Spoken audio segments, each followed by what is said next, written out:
உபத்திரவத்தின் குகையிலே நம்மை தேவன் சோதித்து அறிந்திருக்கிறார் அப்படின்னு சொல்லி போட்டிருக்கு.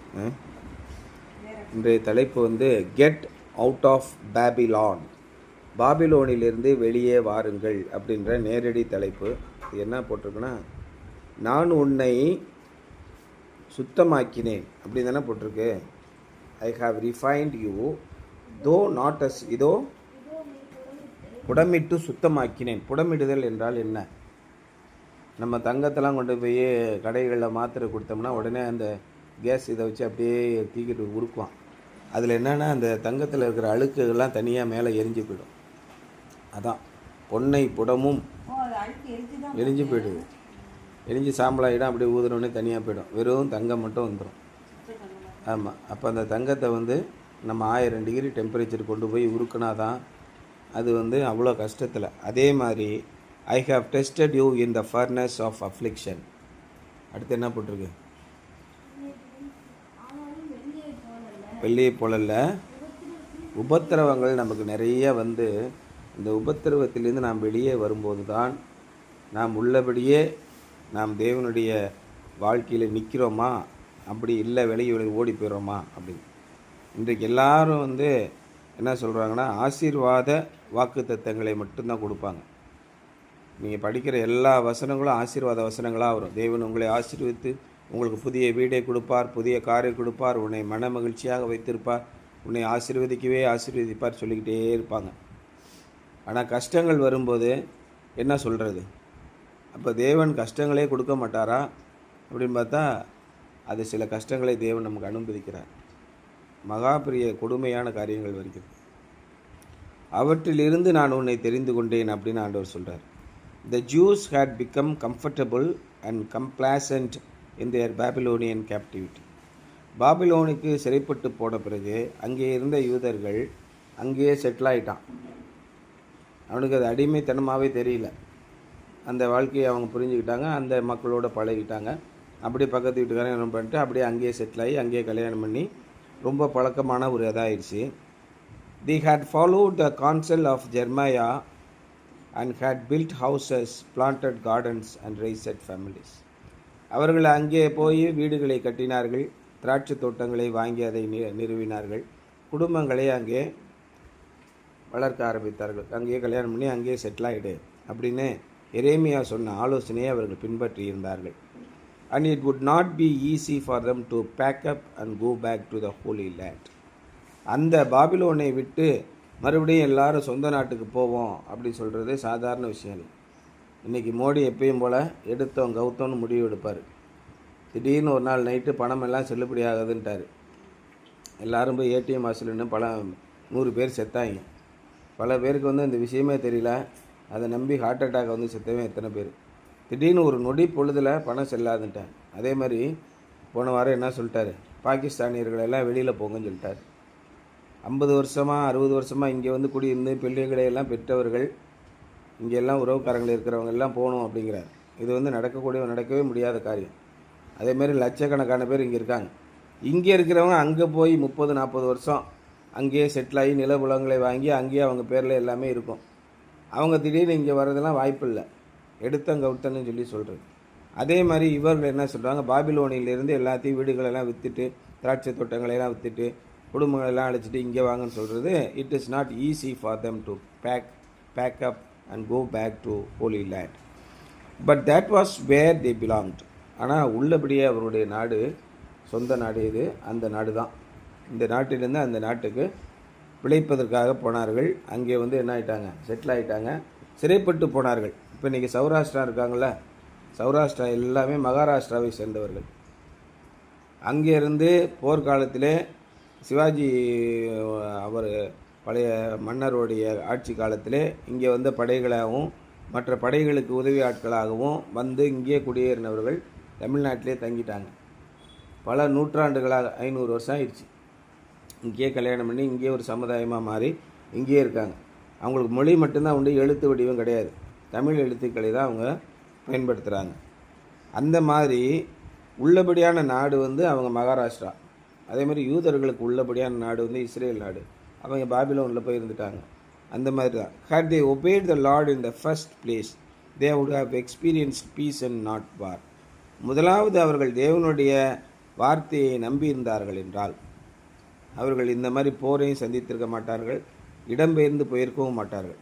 But it was not too late. ஆனால் இப்பயும் இன்னும் தாமதமாகிவிடவில்லை. He had put them into the furnace to refine them and prepare them for their future work. இப்பொழுதும் அவர்களுக்கு கிடைத்திருக்கிற அந்த கொடூரமான வாழ்க்கையிலிருந்து மனம் திரும்பும்படியான ஒரு காலத்தை அவர்கள் கொடுத்திருக்கிறார்.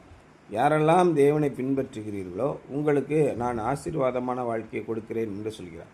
அதோடு நீங்கள் அழிந்து போகணும்னு உங்களை பாபிலோனில் விடலை, உங்களுடைய சோதனைகளிலே உங்களை விடவில்லை. அதிலிருந்து நீங்கள் விசுவாசம் உள்ளவர்களாய் இருந்தால், நமக்கு வருகிற பாடுகளில் நாம் விசுவாசம் உள்ளவர்களாக இருந்தால் நிச்சயமாக நாம் தப்பி காப்பாற்றப்படுவோம். நமக்கு வருகிற ஒரு சோதனையும் நாம் நினைக்கும் போது, நாம் ஆண்டவரிடத்திலே கேட்கும்போது வெற்றி நடக்கிறது இல்லையா, அதுதான் விசுவாச வாழ்க்கை. எந்த சூழ்நிலை வந்தாலும் நம் மனதிலே நாம் விசுவாசித்து, ஆண்டவரே உம்முடைய சித்தத்தின்படி எங்களை செய்ய உதவி செய்யுங்க அப்படி நாம் ஜெபிக்கும்போது, நம்மை ஒப்பு கொடுக்கும்போது ஆண்டவர் நாம் பதிலளிப்பதை நாம் பார்க்கிறோம், கண்கூடாக பார்க்கிறோம். நேற்று குக்கர் வெடிச்சதை என்ன இருக்கும் யோசனை பண்ணி பாருங்கள். நம்ம மேலே ஒரு துளி கூட படலை, நம்மளை சுற்றி எல்லா இடத்துக்கும் போயிருக்கு. இது நிச்சயமாக ஒரு ஆண்டவருடைய பாதுகாப்பு. ஒரு குக்கர் வெடிச்சுன்னா 360 டிகிரி எல்லா பக்கமும் செதறும். ஆனால் நாங்கள் 2 பேர் மட்டும் உட்காந்துருக்கோம். இங்கே 2 பேருக்கு நடுவில் 3 அடி கேப் இருக்குது. என் மேலே ஒரு துளி படலை, அவங்க அம்மா மேலே ஒரு துளி படலை. ஆனால் எல்லா இடத்துலையும் செதறி. எப்பேற்பட்ட அதிசயம்! ஒவ்வொரு நாளும் அவருடைய அதிசயத்தை பார்க்கிறோம். அன்றைக்கும் அதே மாதிரி தான். தமிழ்நாடு பூரா யாராலையுமே இந்த ஃபார்மை என்ட்ரி பண்ணவே முடியல. நாங்கள் ப்ரேயர் பண்ண உடனே டக்குன்னு நடக்குது. எல்லா காரியங்களிலும் தேவன் நம்மோடு கூட இருக்கிறார். அன்றாடம் நாம் அவரை நம்பி விசுவாசித்து சார்ந்திருக்கும் போது நம்முடைய பாடுகளிலிருந்து வெளியே வந்து அடுத்த உயர்ந்த நிலைக்கு போவதற்கு தேவன் நம்மளை ஆயத்தப்படுத்துகிறார். ஆகவே it was not too late. He had put them into the furnace to refine them and prepare them for their future work. நாம் நம்முடைய வழி தவறி போனாலும் கூட அங்கே நமக்கு ஏற்படுகிற சோதனைகளில் இருந்து நாம் மறுபடியும் தேவனை தேடினால் நம்முடைய எதிர்காலத்தை கட்டமைக்க அவர் விரும்புகிறார்.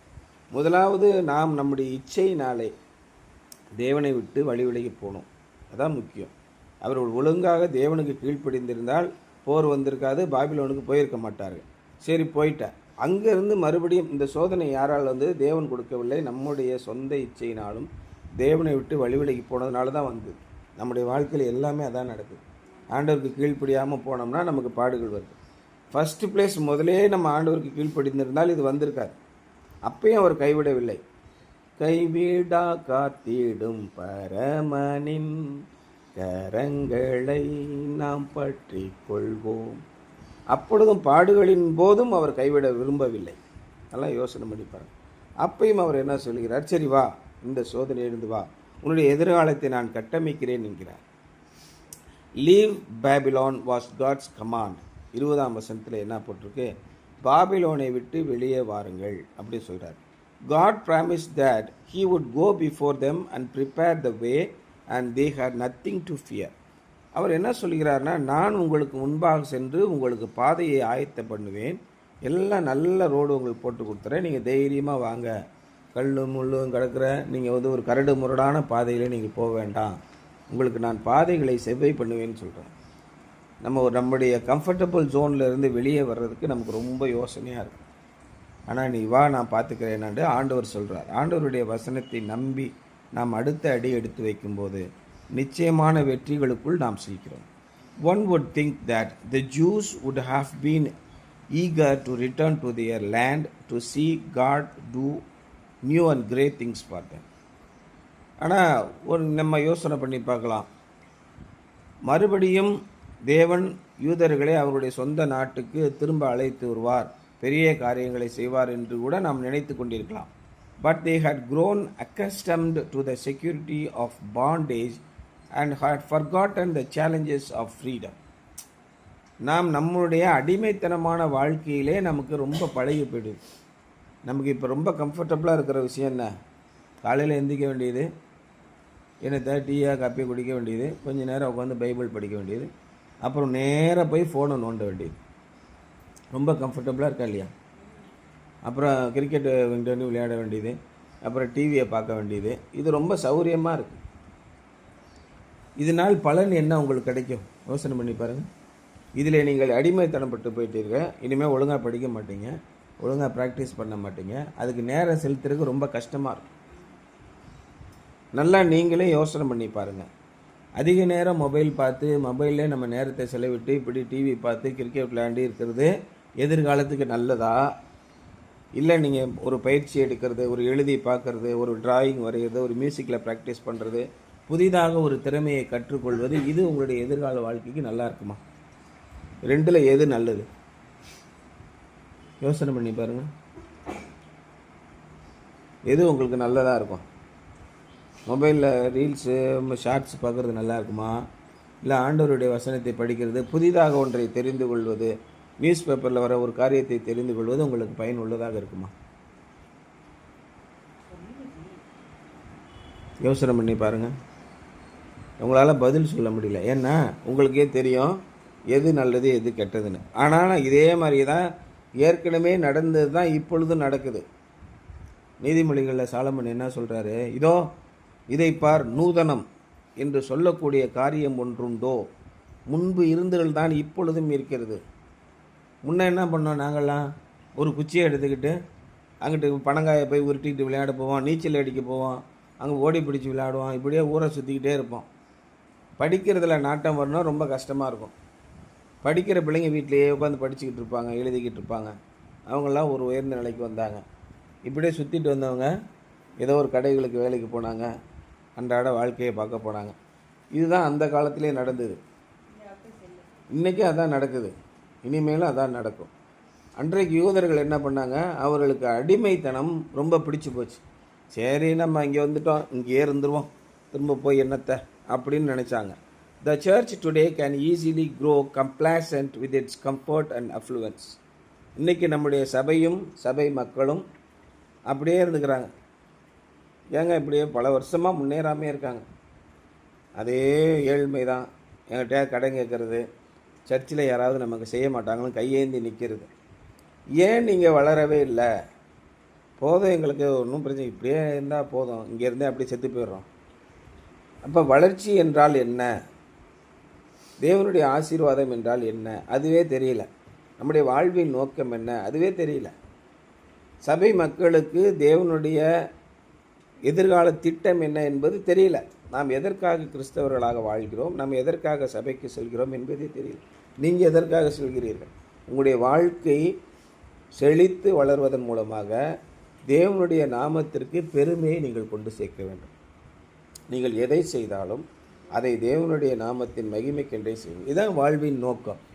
அப்போ நீங்கள் நான் தான் சாலமோன் சொன்ன மாதிரி, நான் தரித்திரம் அடைந்து பிச்சை எடுத்து அடுத்தவன்கிட்ட போய் கடன் கேட்டு, அப்போ தேவனுடைய நாமத்தை அவன் தூஷிப்பான். பார்த்தியா, கிறிஸ்டியன் இருக்கான், சோத்துக்கு வழி இல்லாமல் கிடக்கான். இந்த மாதிரி ஒரு அவப்பெயர் தேவையா? யோசனை பண்ணி பாருங்கள்.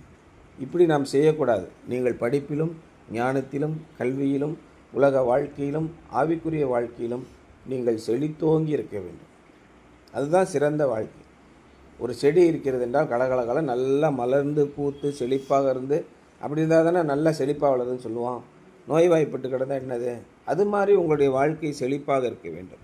The church today can easily grow complacent with its comfort and affluence. இன்றைக்கு நாம் இருக்கிற சபை மக்களிலே அந்தந்த தட்டுக்குரியவர்கள் அந்தந்த தட்டாவே இருக்கிறார்கள். ஏன் வளர்ச்சி ஏற்படவில்லை? தேவன் உங்களை ஆசீர்வதித்திருக்கிறார் என்றால் ஒரு 10 ஆண்டுகளில் நீங்கள் முன்னிருந்த நிலைமையை விட அடுத்த நிலைமைக்கு நீங்கள் போயிருக்க வேண்டும். அப்படி இல்லைன்னா என்ன இருக்குது? அப்போ தேவன் சொல்வதை நீங்கள் கேளுங்கள், ஆண்டவருடைய சித்தத்துக்கு உங்களை ஒப்புவீங்கள். அப்பொழுது அடுத்த நிலைக்கு நீங்கள் போவீங்க. God may have to put us into the furnace to remind us that we are here to be servants and not consumers or spectators.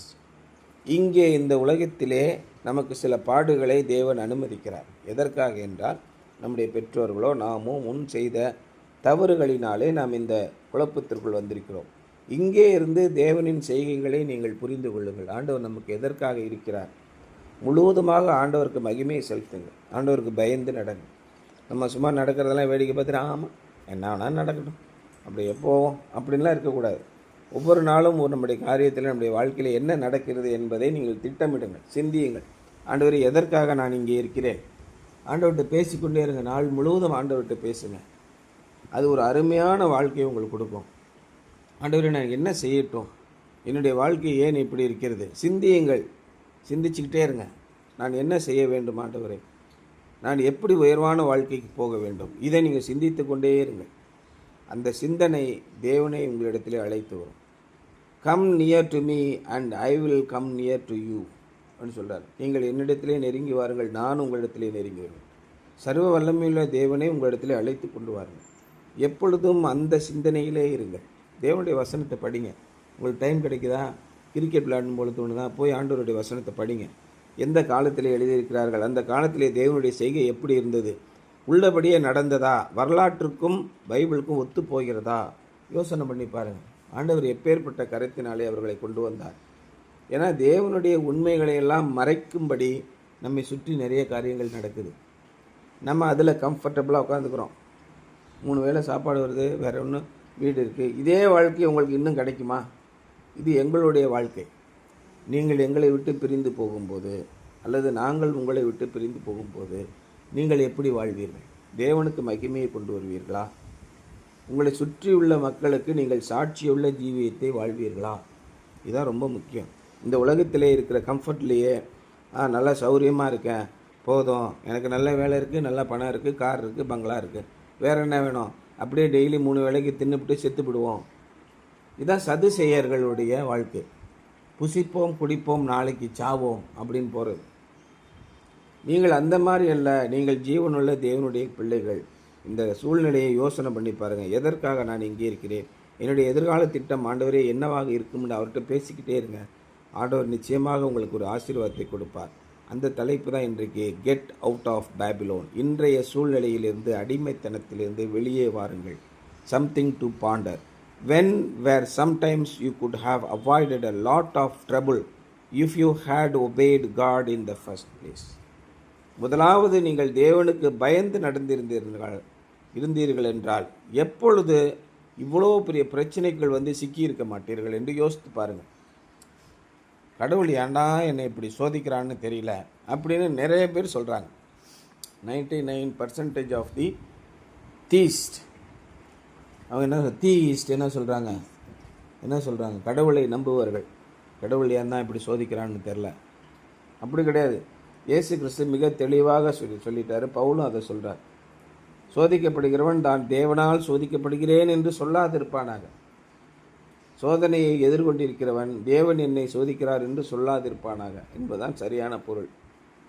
நமக்கு பாடுகள், கஷ்டங்கள் வரும்போது நாம் தான் எங்கேயோ வேண்டுமென்றே தேவனுடைய வார்த்தையை மீறி நடந்து பாபிலோனுக்கு அடிமைப்பட்டு போயிருக்கிறோம். அவர்களும் அதான் செய்தார். இப்பொழுதும் நீங்கள் அந்த பாடுகளிலிருந்து ஆண்டவரை நோக்கி கூப்பிடுங்கள். வெற்றி நிச்சயம் உங்களுக்கு தான் என்பதுதான் இன்றைய சிந்தனை.